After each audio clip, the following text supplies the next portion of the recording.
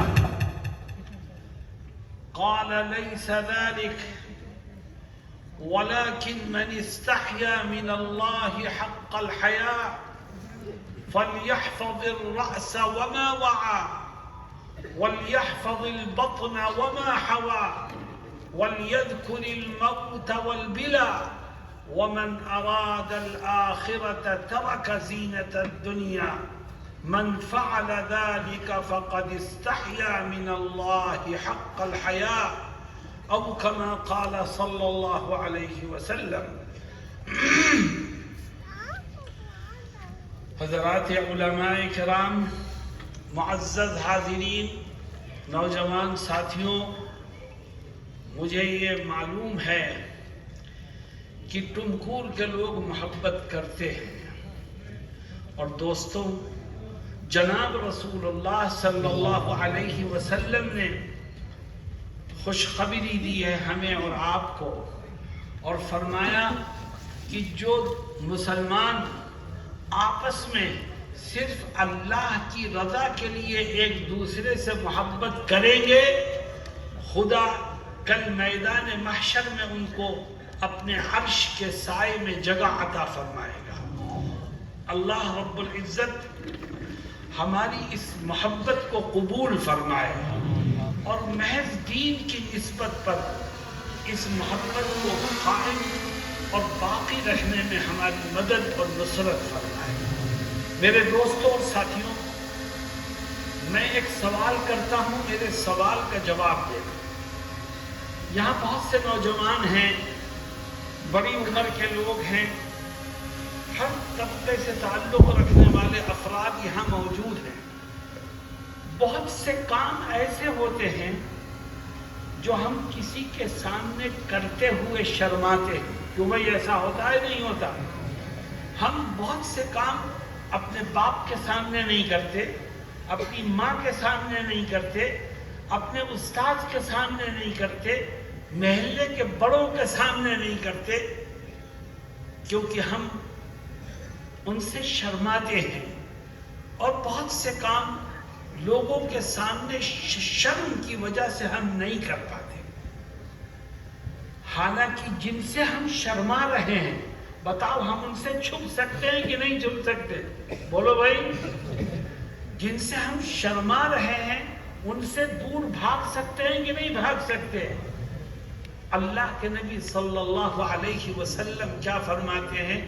فرماتے ہیں کہ اے لوگو، تمہارے اوپر لازم ہے کہ تم سب سے زیادہ شرم کرو تو اپنے خدا سے کرو۔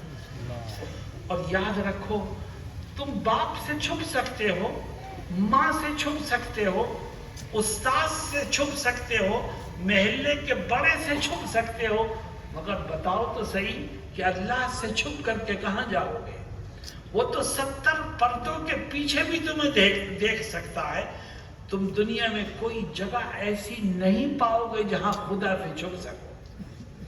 اس لیے جناب رسول اللہ صلی اللہ علیہ وسلم اس حدیث شریف میں فرماتے ہیں، بہت اہم حدیث ہے، محدثین اور علماء یہ کہتے ہیں کہ اگر صرف یہی ایک حدیث ہوتی تو تو امت کی ہدایت کے لیے یہی کافی تھی۔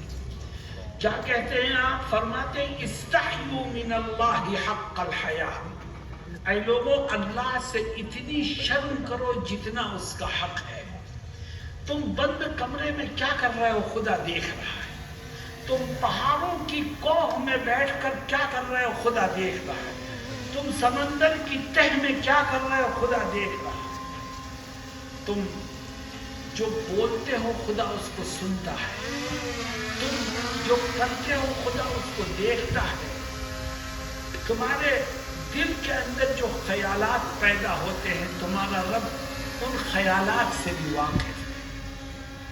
تمہاری آنکھیں جو گناہ کرتی ہیں اللہ کے سامنے ہر چیز اس کی نظروں میں ہے۔ جناب رسول اللہ صلی اللہ علیہ وسلم صحابہ کرام سے فرماتے ہیں استحیوا من اللہ حق الحیاء، اللہ کا جو حق ہے اس سے اتنا شرم کرو جتنا اس کا حق ہے۔ صحابہ کرام جواب میں کیا کہتے ہیں؟ آقا فرماتے ہیں خدا سے اتنی شرم کرو جتنا اس کا حق ہے۔ تم کہیں چھپ کر کے نہیں جا سکتے، کہیں بھاگ کر کے نہیں جا سکتے، کہیں اس سے راہ فرار اختیار نہیں کر سکتے، اس لیے زندگی کے ہر قدم پر اس سے شرم کرو۔ اور جس طرح تم اپنے بڑوں سے شرم کر کے کی وجہ سے بہت سے بری کاموں کو چھوڑ دیتے ہو، اپنے رب سے شرم کرتے ہوئے بہت سے گناہوں کو چھوڑو۔ صحابہ کرام اللہ کے نبی کے اس فرمان کی حقیقت کو نہیں سمجھ سکے۔ آپ فرماتے ہیں خدا سے اتنی شرم کرو جتنا اس کا حق ہے۔ تو صحابہ جواب کیا دیتے ہیں؟ کہتے ہیں اِنَّا لَنَسْتَحْيِي مِنَ اللَّهِ یا رسول اللہ، اے اللہ کے نبی ہم اپنے خدا سے شرم کرتے ہیں۔ نبی صلی اللہ علیہ وسلم صحابہ کرام کے اس جواب سے سمجھ گئے کہ صحابہ شرم کی حقیقت کو سمجھ نہیں پائے۔ اس لیے جب صحابہ نے کہا کہ اے آقا ہم اپنے خدا سے شرم کرتے ہیں، تو جواب میں آقا کیا کہتے ہیں؟ فرماتے ہیں لیس ذالک، جو تم نے سمجھا ہے وہ میری مراد نہیں ہے۔ آؤ میں تمہیں بتاؤں کہ خدا سے شرم کرنے والے انسانوں کی فہرست میں تم اپنے ناموں کو شامل کرنے میں کیسے کامیاب ہو گئے۔ آؤ میں تمہیں بتاؤں کہ خدا سے شرم کرنے والے تم کیسے بن جاؤ گے۔ میرے دوستوں اور ساتھیوں، جو اللہ سے شرم کرنے والوں میں شامل ہو گیا، اللہ رب العزت اس کو نہ کبھی دنیا میں بے عزت کرے گا، نہ کبھی میدان محشر میں اس کو ذلیل کرے گا۔ خدا سے شرم کرنے والا بن تو خدا پہ شرمائے گا تو خدا بھی تجھے عذاب دیتے ہوئے شرمائے گا۔ تو خدا پہ شرم کرنے والا بنے گا تو خدا بھی تجھے ذلیل کرتے ہوئے شرم کرے گا۔ تو خدا پہ شرمانے والا بنے گا تو یاد رکھ خدا تجھے زندگی میں اور زندگی کے بعد ہر موقع پر ذلت و رسوائی سے بچا کر کامیابی کے راستے پر گامزن کر دے گا۔ خدا سے شرم کرنے والوں میں تیرا نام کیسے شامل ہو سکتا ہے؟ جناب رسول اللہ صلی اللہ علیہ وسلم فرماتے ہیں کہ اگر تم خدا سے شرم کرنے والے بننا چاہتے ہو تو اپنے اندر 4 خوبیاں پیدا کرو۔ کتنی خوبیاں بھائی؟ میں بیٹھ جاؤں۔ 4 خوبیاں اپنے اندر پیدا کرو۔ اور میرے دوستو پورا دین ان 4 باتوں کے اندر آ گیا۔ بڑی عجیب نصیحت ہے۔ میں وہ قیمتی نصیحتیں تمہیں گھر بیٹھے پہنچانے کے لیے میں یہاں آ گیا ہوں۔ تم عہد کرو کہ جو سنو گے اس پر عمل کرو۔ یہ آقا کی وہ قیمتی نصیحتیں ہیں جو زمین و آسمان کی ہر نعمت سے زیادہ قیمتی ہیں۔ نبی کریم صلی اللہ علیہ وسلم فرماتے ہیں اپنے اندر 4 خوبیاں پیدا کرو تو تم شرم کرنے والوں میں شامل ہو جاؤ گے۔ اور جو دنیا میں شرم کرنے والوں میں شامل ہو گیا اللہ اس کو ہر جگہ کی شرمندگی سے محفوظ کر دے گا۔ 4 خوبیاں کیا ہیں؟ سب سے پہلی خوبی فرمایا لیس ذالک، جو تم نے سمجھا ہے وہ اس کا مطلب نہیں ہے، آؤ میں تمہیں سمجھاؤں کہ تم شرم کرنے والے اپنے رب سے کیسے بن سکتے ہو۔ فرمایا 4 خوبیاں پیدا کرو۔ پہلی خوبی من استحیا من اللہ حق الحیاء فلیحفظ الرأس وما وعى، اگر تم خدا سے شرم کرنے والے بننا چاہتے ہو تو اپنے اندر 4 خوبیاں پیدا کرو۔ پہلی خوبی فرماتے ہیں جو خدا سے شرم کرنے والا بننا چاہتا ہے وہ اس بات کا عہد کرے کہ انشاءاللہ زندگی کے آخری سانس تک میں اپنے سر کی اور سر کے ساتھ جڑے ہوئے اعضاء کی حفاظت کروں گا۔ میرے دوستو یہ بڑی عظیم نصیحت ہے، اپنے سر کی حفاظت کر اور سر کے ساتھ جڑے ہوئے اعضاء کی حفاظت کر۔ سر کے ساتھ 3 اعضاء جڑے ہوئے ہیں، سر کے ساتھ آنکھ جڑی ہوئی ہے، سر کے ساتھ کان جڑے ہوئے ہیں، سر کے ساتھ زبان جڑی ہوئی ہے۔ اس پورے فیس کی حفاظت کر تو خدا سے شرم کرنے والا بن جائے گا۔ تو کہتا میں خدا سے شرم کرتا ہوں پر تیری آنکھیں تو گناہوں میں مبتلا ہیں، تو خدا سے شرم کرنے والا ہے، تو جرت کرنے والا ہے، اپنے رب کا خوف تیرے دل سے نکل گیا ہے، موبائل پر بیٹھ کر پکچریں دیکھتا ہے، اور تجھے شرم صرف باپ سے آتی ہے، ماں سے آتی ہے، گھر والوں سے آتی ہے، اسی لیے بند کمرے میں بیٹھ کے دیکھتا ہے، اور تو بھول گیا کہ تیرا رب تو تجھے بند کمرے میں بھی دیکھ رہا ہے۔ تو شرم کس سے کر رہا ہے؟ تو خدا سے کر رہا ہے۔ میرے دوستوں اور ساتھیوں، فَلْيَحْفَظِ الرَّأْسَ وَمَا وَعَى، اپنے سر کی حفاظت کرو۔ کیا مطلب ہے؟ جب تیری نگاہ محفوظ نہیں ہوگی، جب تیرے کان میں گانوں کی لیڈ لگی ہوگی، تو یہ بتا تیرا دماغ کیسے محفوظ ہوگا؟ جو تیری آنکھیں دیکھے گی وہی تیرے دماغ میں چلے گا، جو تیرے کان سنیں گے اسی سے تیرا دماغ متاثر ہوگا، تو تیرا دماغ محفوظ کہاں سے رہے گا؟ وہ تو شیطان کی آماج گاہ بنے گا۔ آقا فرماتے ہیں سر کی حفاظت کر اور سر سے لگے ہوئے 3 اعضاء کی حفاظت کر۔ آج سے طے کر کہ میں انشاءاللہ زندگی کے آخری سانس تک اپنے آنکھوں کا مس یوز نہیں کروں گا، اپنے آنکھوں کا غلط استعمال کرنے سے بچوں گا، کیونکہ میں اگر اس آنکھوں سے پکچر دیکھوں گا تو اپنے رب کو کیا جواب دوں گا؟ وہ تو مجھے دیکھ رہا ہے۔ اگر میں ان آنکھوں سے اجنبی عورت کو دیکھوں گا تو اپنے رب کو کیا جواب دوں گا؟ جوانوں میں کہا کرتا ہوں ڈرو اپنے رب سے، ان آنکھوں کا مس یوز مت کرو، جس رب نے روشنی دی ہے وہ روشنی چھیننے کی بھی طاقت رکھتا ہے، پھر اس کا مس یوز کیوں کرتے ہو؟ آج مسلم نوجوان برباد اور تباہ ہو رہا ہے موبائل کا مس یوز کر کے۔ تیری آنکھیں بھی گناہ کرتی ہیں، تیرے کان بھی گناہ کرتے ہیں۔ باپ کے پاس سے گزرتا ہے، کان لیڈ کان میں لگی ہے، باپ پوچھتا ہے بیٹا کیا سن رہا ہے؟ تو باپ کو دھوکہ دے کے آگے بڑھ جاتا ہے، کہتا ہے قاری باسط کی قرات سن رہا، مگر وہ تو پکچر کے گانے چل رہے ہیں۔ تو نے باپ کو دھوکہ دیا، بتا اپنے رب کو کیسے دھوکہ دے گا؟ تیرا رب تجھے پکڑے گا تو بھاگنے کا راستہ نہیں ملے گا۔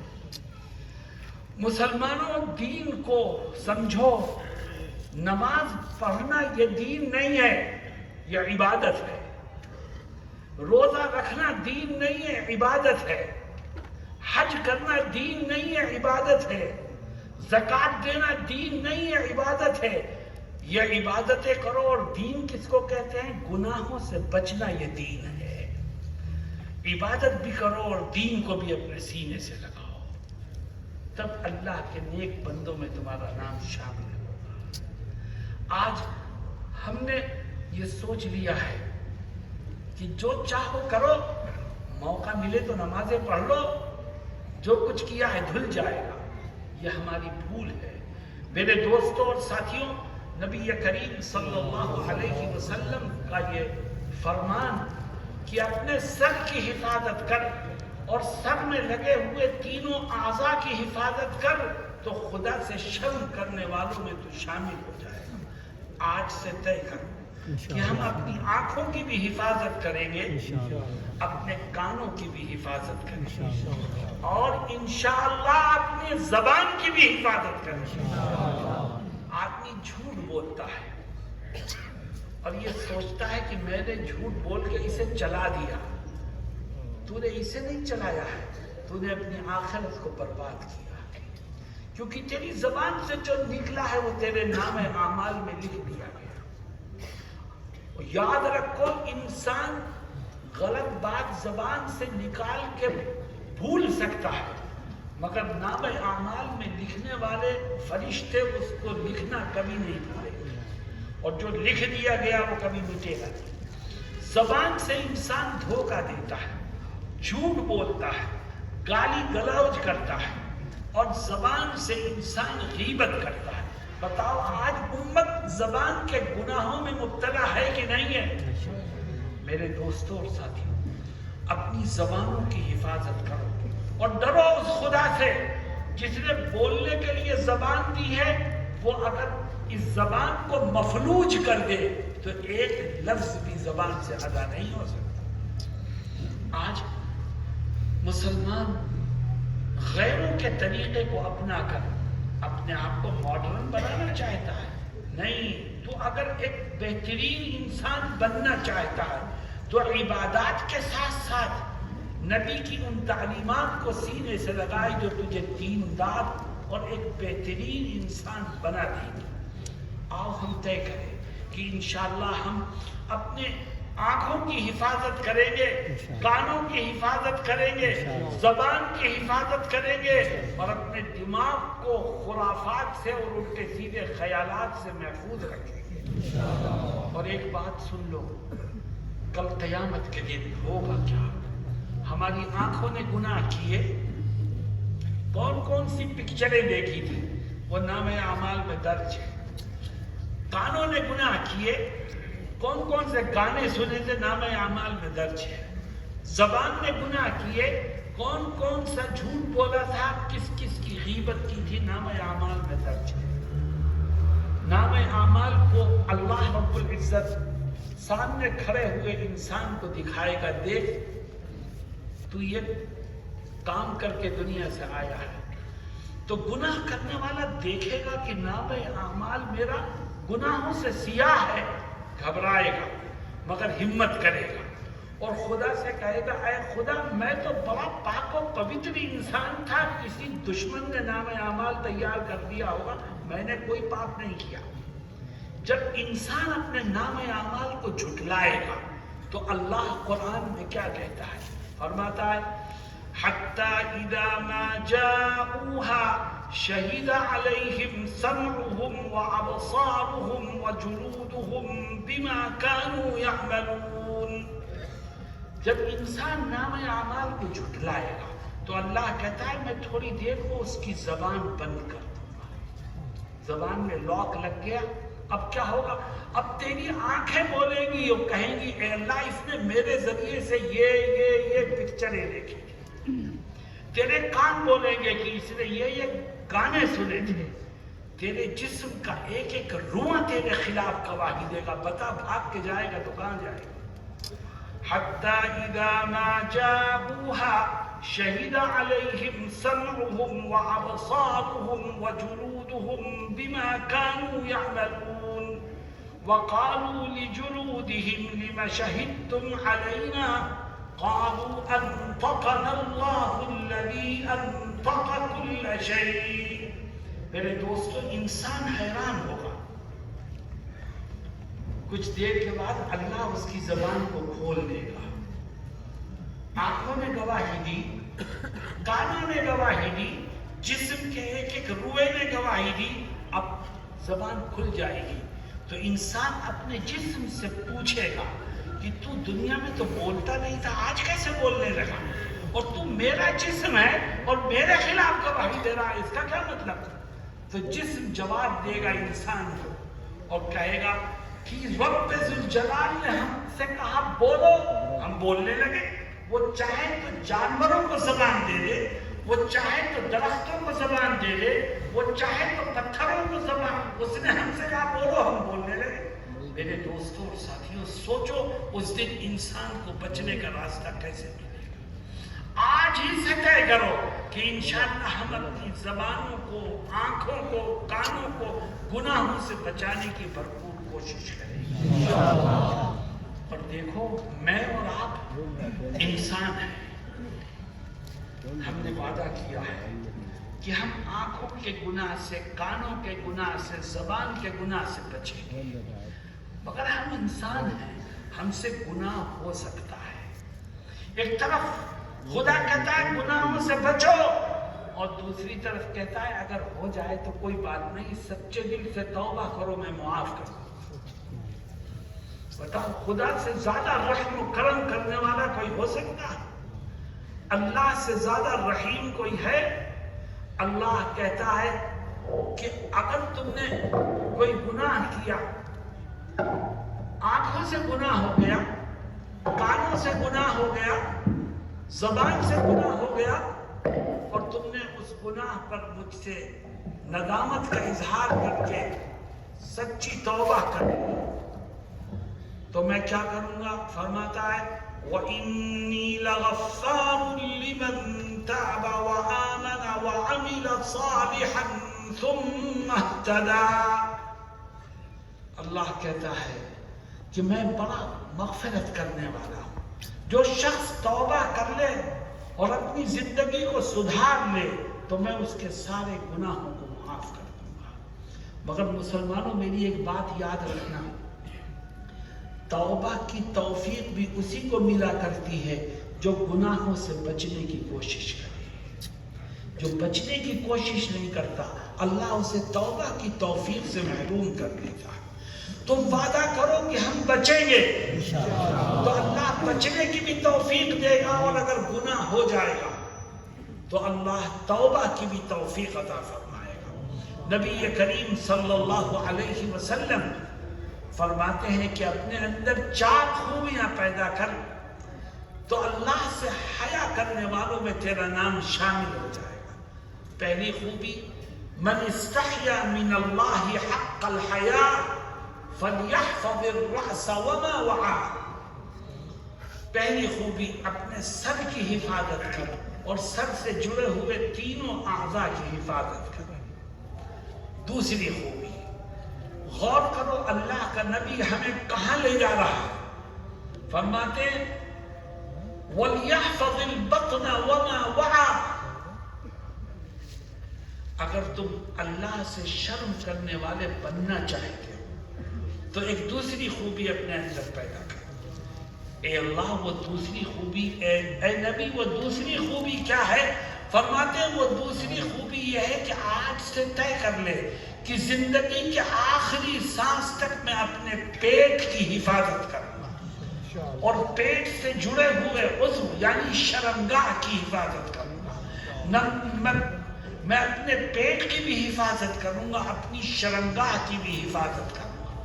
پیٹ کی حفاظت کا کیا مطلب ہے؟ پیٹ کی حفاظت کا مطلب یہ ہے کہ اے نبی، میں خدا کو گواہ بنا کے کہتا ہوں کہ زندگی کے آخری سانس تک جو لقمہ میرے پیٹ میں جائے گا وہ حلال کا۔ حرام کھانے سے بچوں گا، حرام پینے سے بچوں گا، حرام کو اپنے حلق سے اتارنے سے بچوں گا۔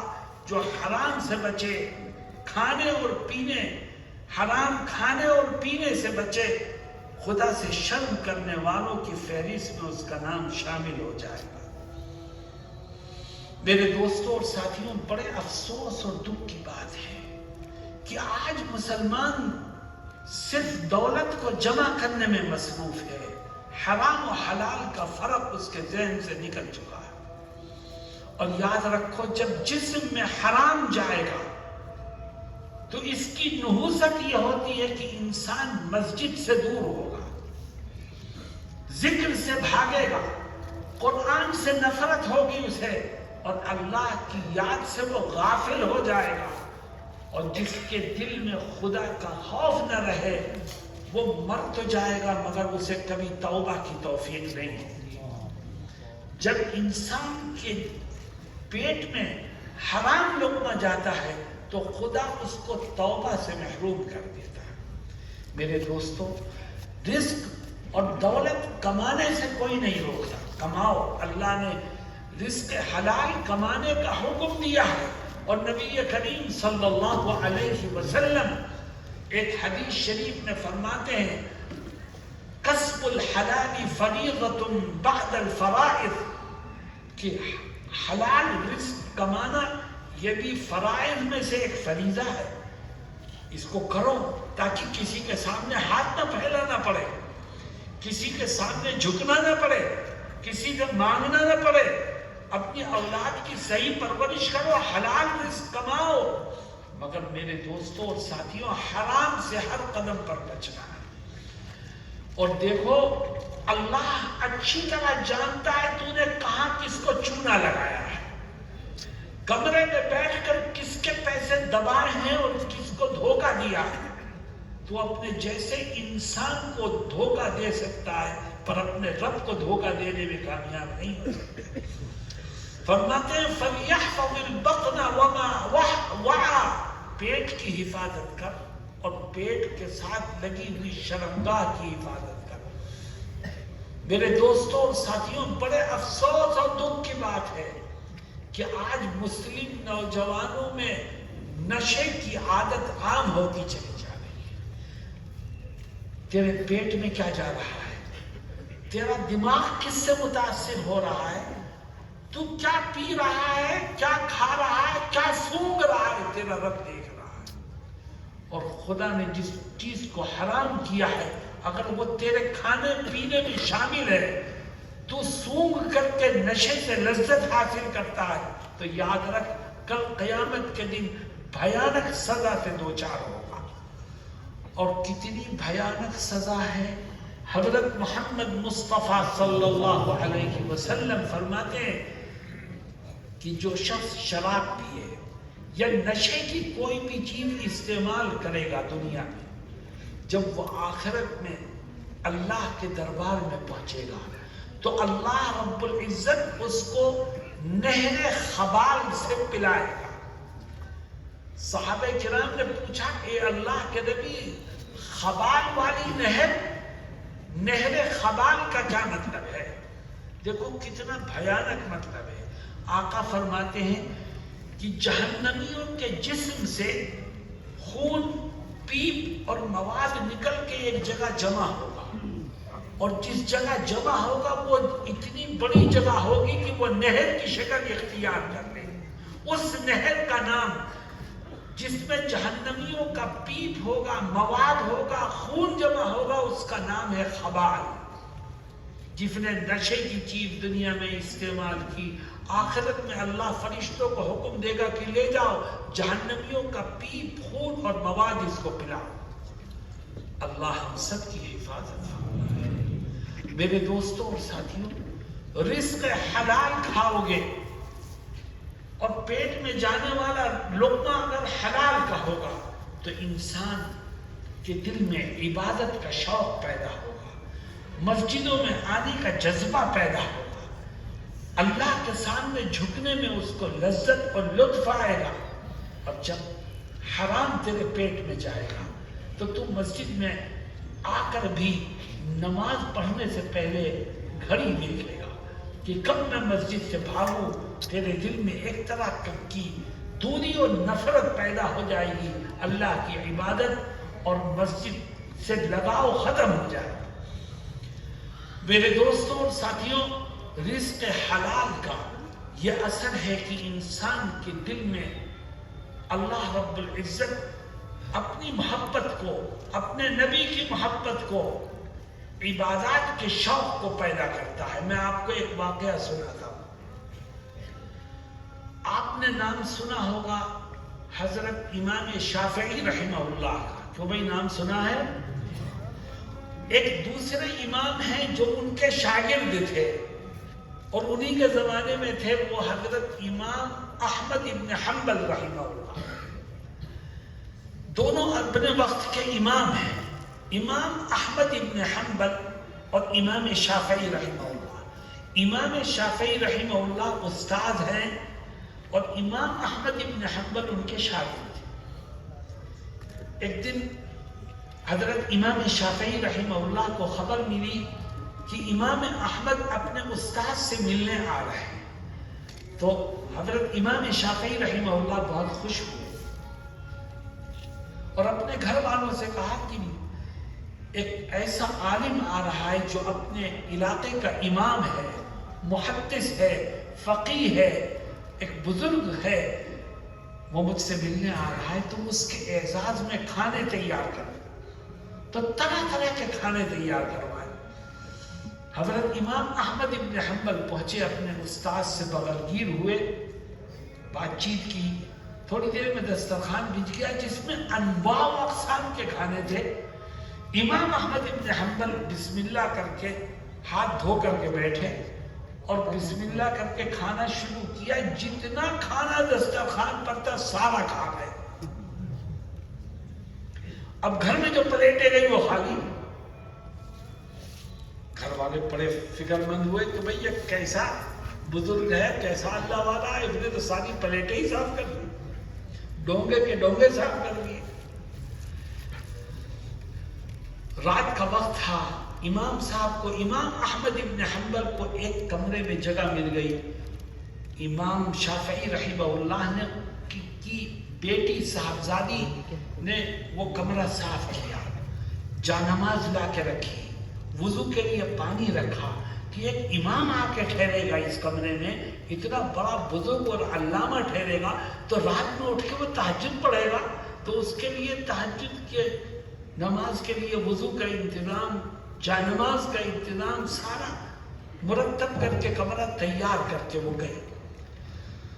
فجر کے بعد حضرت امام احمد ابن حنبل کے کمرے میں امام شافعی کی صاحبزادی آئیں تو حیران رہ گئی کہ کمرے میں پانی سے بھرا ہوا لوٹا بھی جو کا تو رکھا ہے، پانی استعمال ہی نہیں ہوا، اور مصلی جیسا لپٹا رکھا تھا ویسے ہی لپٹا ہے، گویا مصلی بچھا ہی نہیں۔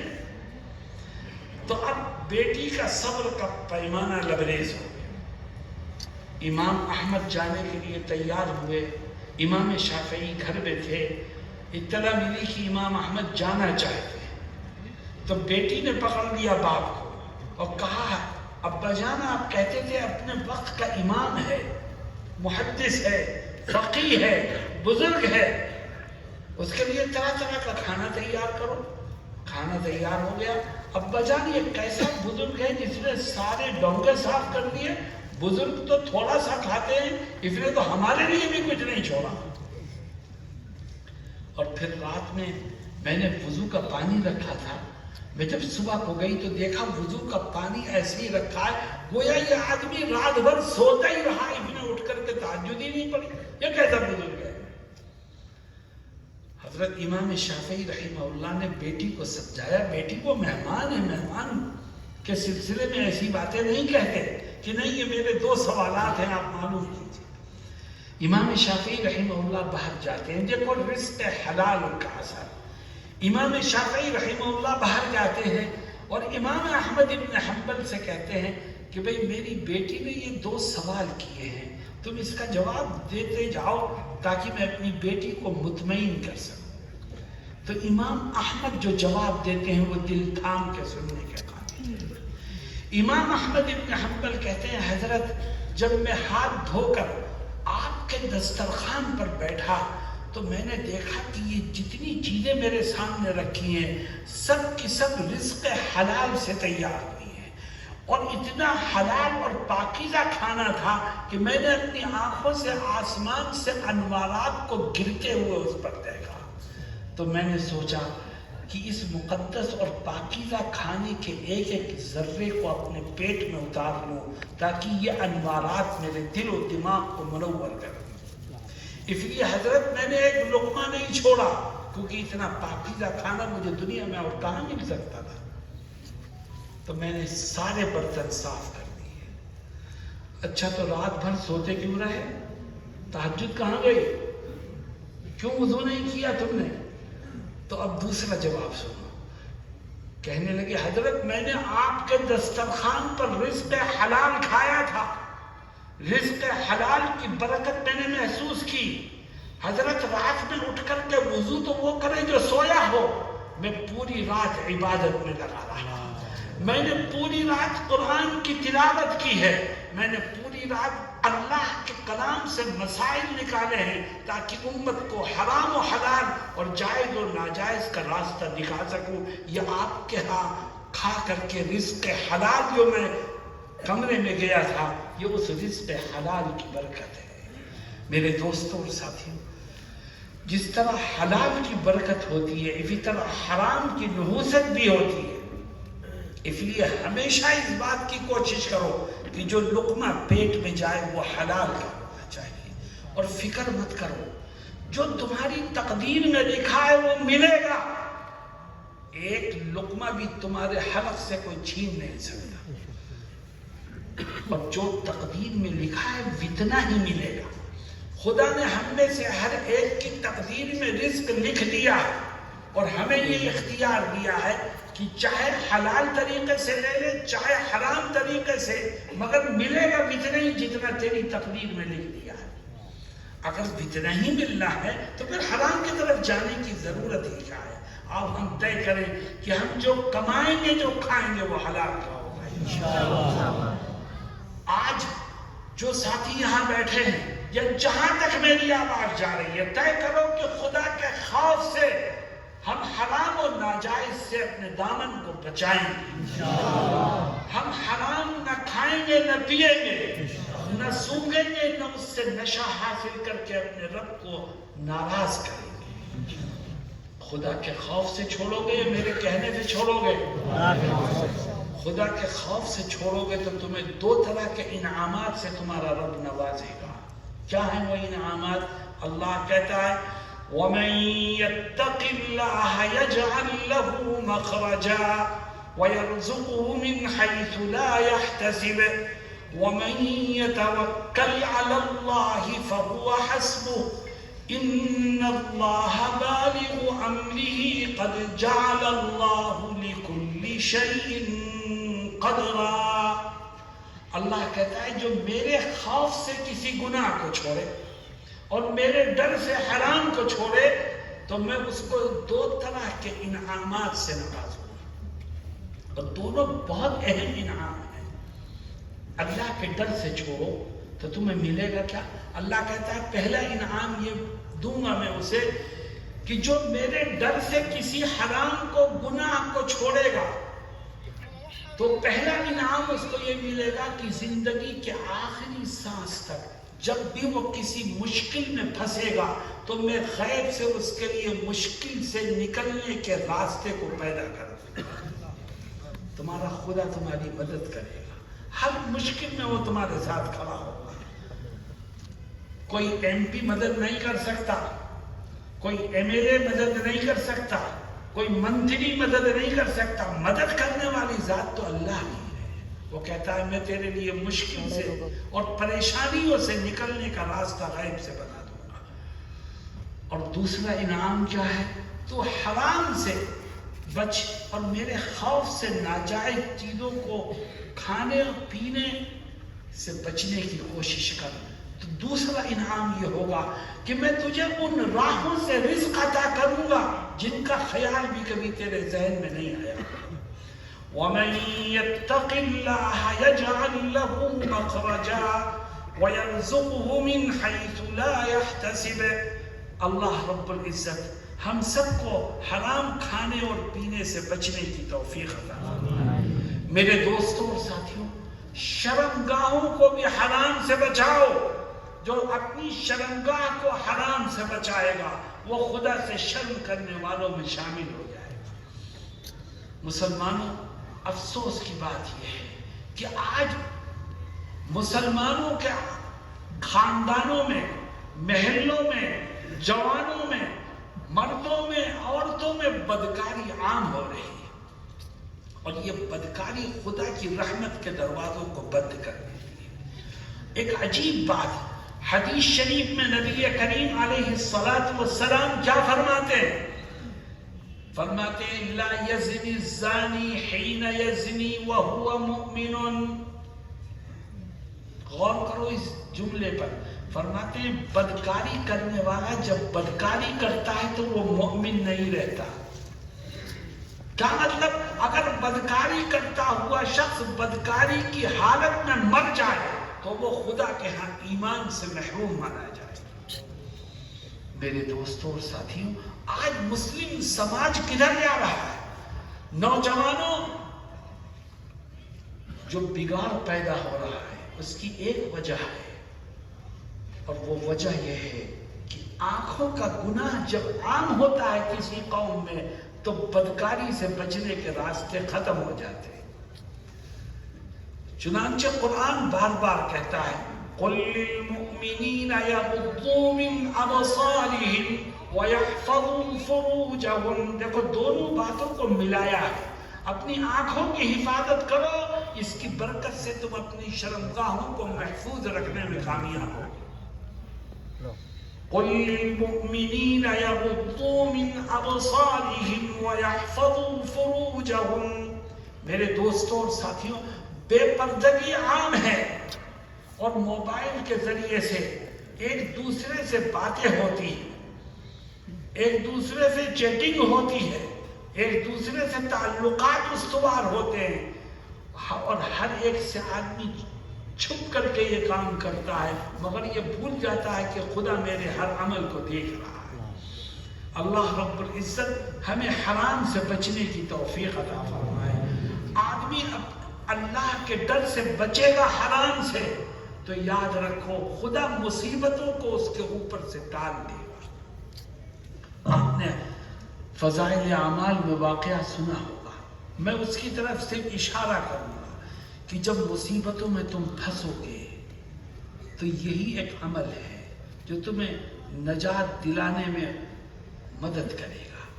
جب ایک غار میں پناہ لینے والے لوگ اوپر سے آنے والے پتھر سے جو اس کے منہ پر آ کے رک گیا تھا غار میں بند ہو گئے، اور اس بھاری پتھر کو ہٹانا ان کے لیے ممکن نہیں ہوا، تو ہر ایک نے، 3 آدمی تھے، ہر ایک نے دعا کی اپنے کسی عمل خیر کو ذکر کر کے.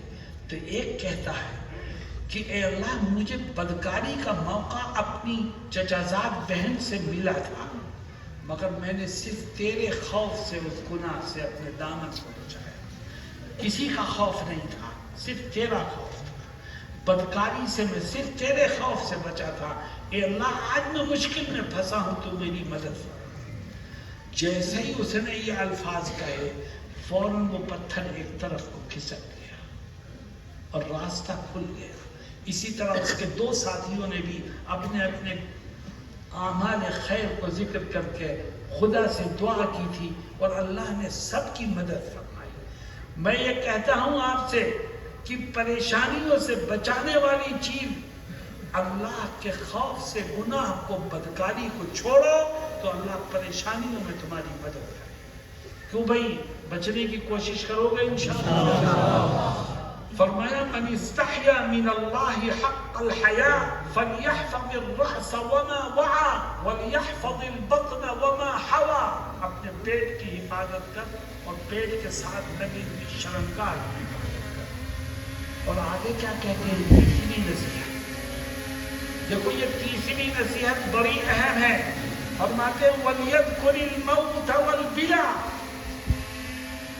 تو اپنے آپ کو آنکھوں کے گناہوں سے بچانا چاہتا ہے، کان کے گناہوں سے بچانا چاہتا ہے، زبان کے گناہوں سے بچانا چاہتا ہے، حرام کھانے سے اپنے آپ کو بچانا چاہتا ہے، بدکاری سے اپنے آپ کو محفوظ رکھنا چاہتا ہے، تو نبی فرماتے ہیں اس کا ایک ہی طریقہ ہے، اور وہ کیا ہے؟ ہر وقت اپنی موت کو یاد رکھ. ہر وقت موت کو یاد رکھ. مرنا ہے، قبر میں جانا ہے، اور قبر میں جاؤں گا تو یہ جسم ریزہ ریزہ ہو کے مٹی میں مل جائے گا. جس کو ہمیشہ موت یاد رہے گی خدا اس کے لیے گناہوں سے بچنے کو آسان کرتا ہے. اور جو موت کو بھول جائے گا تو یاد رکھو اس میں اور جانور میں بھی کوئی فرق نہیں رہتا۔ نبی کریم علیہ السلام فرماتے ہیں وَلْيَذْكُرِ الْمَوْتَ وَالْبِلَى، موت کو ہمیشہ یاد رکھ۔ تو جوانی میں گناہ کر رہا ہے یہ سوچ کر کہ موت بڑھاپے میں آئے گی، تو صحت مند ہونے کی حالت میں گناہ کر رہا ہے یہ سوچ کر کہ موت تو بیماری کے بعد آئے گی، یہ تیری بھول ہے۔ یاد رکھ موت جوان کو نہیں دیکھتی، موت بوڑھے کو نہیں دیکھتی، موت صحت مند کو نہیں دیکھتی، موت بیمار کو نہیں دیکھتی، موت مرد کو نہیں دیکھتی، موت عورت کو نہیں دیکھتی۔ موت کا تو ایک ہی فلسفہ ہے کہ جب اس کا ٹائم آ جائے گا تو کسی کو ایک لمحے کی فرصت نہیں۔ اذا جاء اجلهم لا يستأخرون ساعة ولا يستقدمون۔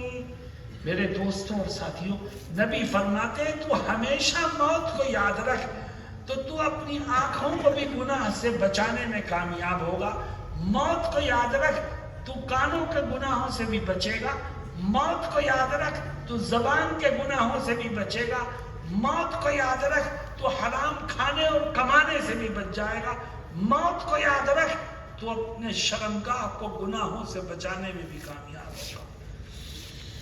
میرے دوستوں اور ساتھیوں، موت کوئی کھیل نہیں ہے، موت ایک بہت خطرناک چیز ہے۔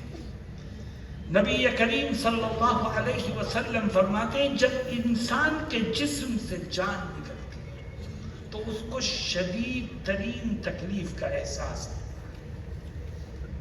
چنانچہ آقا کی دعاؤں میں ایک دعا ہے، آپ خود دعا کرتے ہیں اللہم اعنی علی سکرات الموت، اے اللہ موت کے وقت کی سختی میں تو میری مدد فرما۔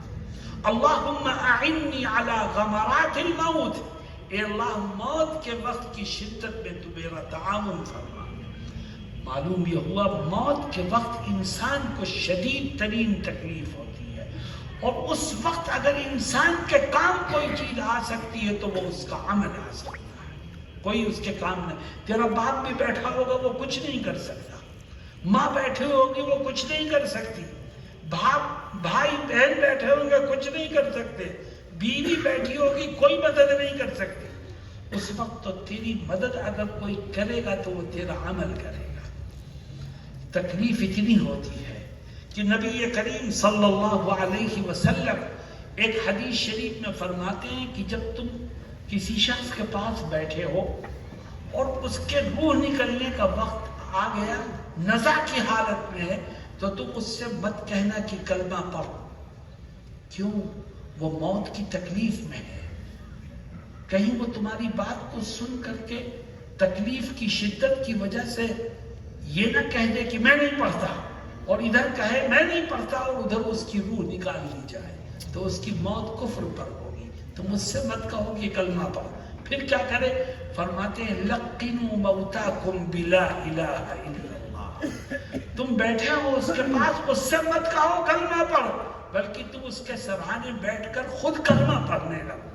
ہو سکتا ہے تمہاری زبان سے سن کے خدا اس کو بھی پڑھنے کی توفیق عطا فرما دے۔ میرے دوستو، یہ موت کی تکلیف ہے، اور موت کے بعد قبر میں جانا ہے۔ بتاؤ کوئی موت سے بچ سکتا ہے؟ قرآن کہتا ہے کہ تم موت سے بچ کے جائے گا کہاں، موت سے بچ کے بھاگے گا کہاں؟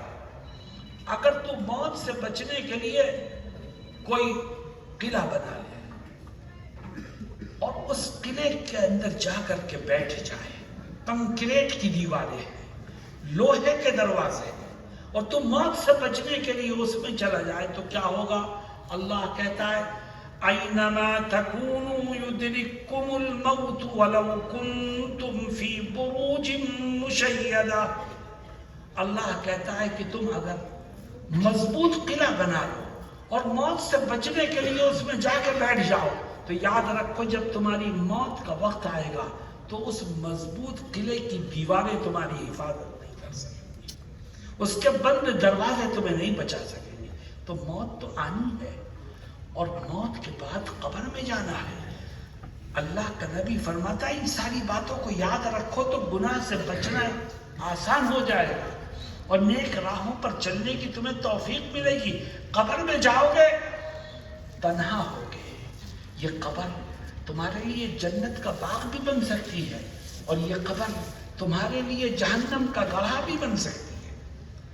نبی کریم علیہ الصلوۃ والسلام فرماتے ہیں جو نیکیاں کر کے جائے گا قبر میں اللہ رب العزت اس کی قبر کو تا حد نگاہ کشادہ فرما دے گا اور اس کی قبر میں جنت کی طرف دروازے اور کھڑکیاں کھل جائیں گی.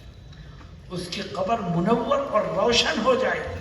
اور جو گناہ کر کے گیا ہے جب لوگ اس کو دفن کر کے واپس آئیں گے تو اس کی قبر کی دونوں دیواریں ملنا شروع ہوں گی آہستہ آہستہ اور ملتے ملتے ملتے ملتے اتنی مل جائے گی کہ اس کی ایک طرف کی پسلیاں دوسری طرف کی پسلیوں میں ایسے گھس جائے گی. بتاؤ بھاگ کے جائے گا انسان تو کہاں جائے گا؟ نبی فرماتے ہیں ان باتوں کو یاد رکھ. فَلْيَذْكُرِ الْمَوْتَ وَالْبِلَا موت کو بھی یاد رکھ اور قبر میں جا کے وہاں کی بربادیوں کو بھی یاد رکھ.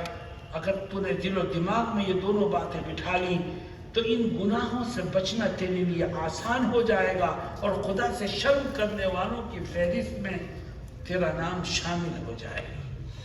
فرماتے ہیں وَمَنْ أَرَادَ الْآخِرَةَ تَرَكَ زِينَةَ الدُّنْيَا جو آخرت کی کامیابی چاہتا ہے جو آخرت کی فلاح چاہتا ہے جو آخرت میں نجات کا طالب ہے وہ دنیا کے کتوں کی طرح سے آوارہ گردی نہ کرے. وہ دنیا کے پجاریوں کی طرح سے الٹے سیدھی حرکتیں نہ کرے. وہ دنیا میں گناہوں سے اپنے آپ کو بچانے کی کوشش کرے تو اللہ رب العزت اس کی آخرت کو کامیاب بنا دے گا. میرے دوستوں اور ساتھیوں میں تم سے پوچھتا ہوں کہ بتاؤ نبی کی یہ نصیحتیں اہم ہیں کہ نہیں ہیں؟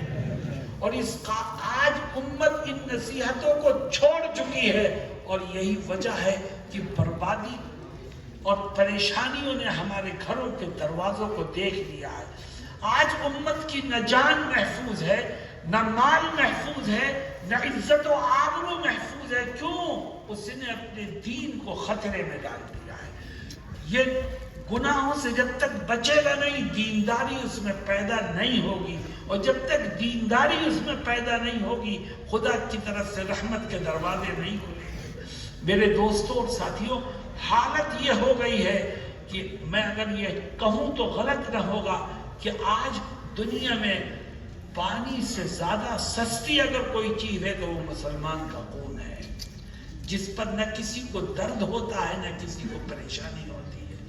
ایک ایک دن میں سینکڑوں فلسطینی قتل کیے جا رہے ہیں اور ساری دنیا دیکھ رہی ہے. مسلمان کا ڈر اس کا رعب اس کا خوف دنیا کے لوگوں کے دلوں سے نکل گیا. کیوں؟ ہمارے دلوں سے اللہ کا ڈر نکلا تو ہمارا ڈر دشمنوں کے دلوں سے نکل گیا. اگر ہم اپنے دلوں میں خدا کا ڈر پیدا کر لیں موت کا خوف پیدا کر لیں حساب و کتاب کا خوف پیدا کر لیں تو اللہ ہمارے دشمنوں کے دلوں میں ہمارے ڈر کو مٹا دے گا. میرے دوستوں میں بولتا رہوں تم سنتے رہو اس سے کچھ حاصل ہونے والا نہیں ہے. یہ طے کرو کہ جو سنا ہے انشاءاللہ اس پر عمل کریں گے. اللہ رب العزت ہم سب کو کہنے اور سننے سے زیادہ عمل کی توفیق سے مالا مال فرمائے. وآخر دعوانا ان الحمد للہ رب العالمین.